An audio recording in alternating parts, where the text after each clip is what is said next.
Voy a hablar de la parálisis facial. ¿Sí? Lo voy a anotar porque es más corto. El otro era un quilombo. Parálisis facial. Bien. En principio cuando vamos a la parálisis facial, lo primero que tenemos que ver es la parálisis en general. ¿No? El código de la parálisis en general es un conflicto de desplazamiento o de desvalorización en el movimiento. Ahora bien, no dice mucho esto per se. O sea, la verdad que desvalorización en el movimiento, en los diccionarios de biodescodificación lo ves en un montón de síntomas y realmente no dice demasiado. Por ahí desplazamiento te dice un poco más. Pero digamos, a grandes rasgos la idea es que por hacer un movimiento corporal en principio, yo resulte desplazado de un lugar o desvalorizado. Me sentí desvalorizado yo o fui desvalorizado por alguien más. En principio. Y esto es general de las parálisis sin importar en qué parte del cuerpo sea. Después, según en qué parte del cuerpo sea, va a tener un sesgo o va a tener otro sesgo. Si es en la cara, esto va a tener que ver con lo que tiene que ver con la cara es el conflicto de imagen. Va a haber algo relacionado con mi imagen, cómo yo soy visto en mi clan o en el colectivo, es decir, en mi familia o en la sociedad dentro de la cual yo estoy inserto, ¿no? Después, bueno, yendo a los conflictos específicos de parálisis facial, o sea, el conflicto facial, conflicto de imagen, conflicto de parálisis, desvalorización en el movimiento o desplazamiento. Cuando combinamos estos dos, digamos, después se generan conflictos específicos de la parálisis facial. En esos conflictos específicos vas a tener golpes dados o recibidos en el rostro. Alguien me pregunta por problemas en la garganta. Después hago otro video sobre eso. Si no se me mezcla todo con todo y no está bueno. Pero sí, lo hacemos. Sigo con lo de parálisis facial. Conflictos de golpes dados o recibidos. ¿Bien? Si el golpe es recibido, el ser sufriente soy yo. O sea, ya tengo ahí una emoción negativa que tengo que desanclar, que tengo que desprogramar, trabajar, decodificar, como ustedes le quieran decir, sanar en definitiva. Ahora, si el golpe es dado por mí, yo no soy el ser sufriente, sino el otro, pero ese golpe en el rostro, porque es parálisis facial, tiene que haber llevado una consecuencia muy negativa. Les voy a dar un ejemplo. Un colega que yo tenía se agarra a trompadas con su viejo, aparentemente porque su viejo estaba agrediendo a su padre. Estaba agrediendo a su mamá, le da una trompada, se trenzan a las piñas y eso produce una separación entre él y su padre y él a su padre no lo ve nunca más. ¿Sí? Entonces, hay un golpe dado porque él le pega a su papá, el golpe en el rostro, el golpe inicial es de él, pero que trae una consecuencia muy negativa que es la separación de miembros del clan. Recuerden que para el inconsciente la muerte y la separación son lo mismo. Es simplemente alguien que yo sensorialmente no pude percibir más. A raíz de esa pelea el padre se va y no se lo ve nunca más. Entonces tiene que haber algo negativo. O sea, lo negativo no es que yo te doy la trompada, sino lo negativo es la consecuencia de la trompada, que es la separación. Esto por dar un ejemplo entre 1000 ejemplos, pero entonces veamos golpes recibidos o golpes dados.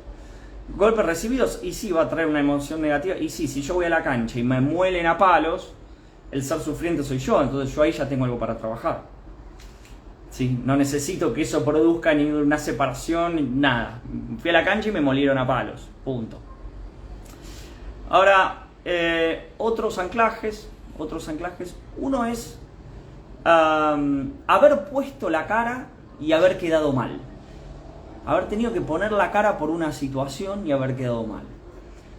No sé, ejemplo, yo tengo una empresa, tengo que satisfacer los requerimientos de un cliente y mis empleados o mis proveedores se mandan una cagada y yo tengo que poner la cara porque si bien los que se mandan la cagada son mis empleados o mis proveedores, el cliente me pagó a mí y entonces el cliente me reclama a mí. ¿Sí?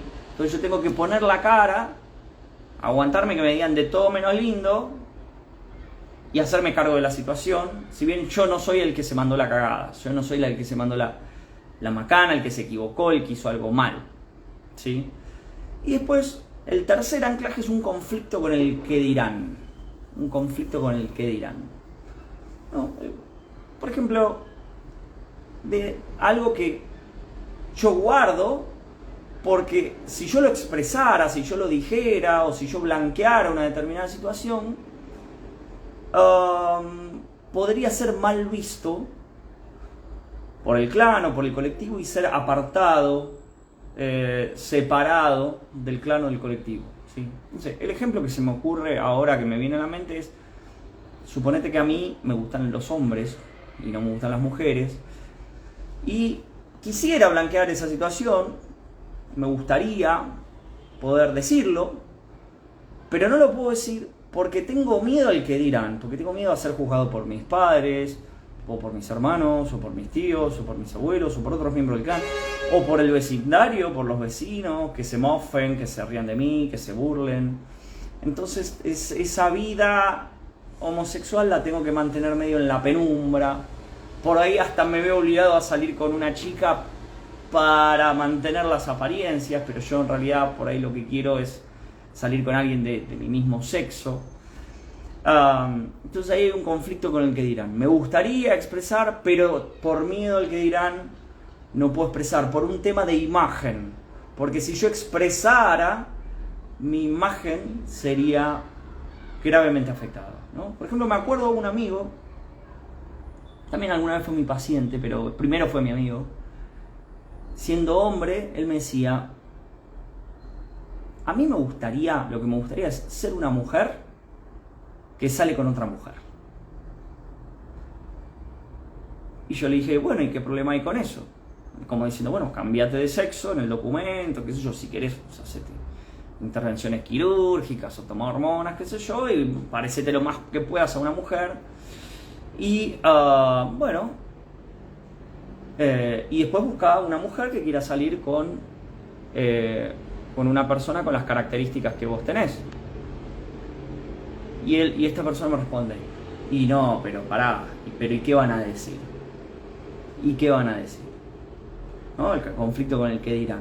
¿No? O sea, hay algo que yo, en este caso no es que quiero expresar, en este caso es algo que yo quiero hacer, pero me siento impedido de hacerlo por el que dirán, por mi imagen, fíjate el anclaje en el rostro. Siento que si yo hiciera esto y lo llevara a cabo, mi imagen sería gravemente afectada. Y yo podría ser separado de determinados grupos de pertenencia, incluso de mi familia, por esta cuestión. Yo no sé si mis padres aceptarían esto, yo no sé si el colectivo aceptaría esto. No sé. Pues pasa que todos me conocen como Juan y paso a ser Juana. Yo no sé si la sociedad me aceptaría. Por ahí desde lo discursivo me aceptaría, pero en los hechos no. O sea, dirían sí, todo bien, pero no me llaman más, no me invitan más a las reuniones. Entonces ahí hay un conflicto con el que dirán, ¿no? Esto sería un conflicto. Esta persona no tiene parálisis facial, ¿eh? No tiene parálisis facial. Pero vos tranquilamente podés tener una historia y no tener el síntoma físico. Ahora, si vos tenés el síntoma físico, sí o sí tenés la historia. Así que ya saben, si ustedes tienen parálisis facial o tienen en su universo alguien con parálisis facial, busquen en ustedes alguna de estas historias y a ver qué encuentran. Les mando un beso grande. Chau, chau.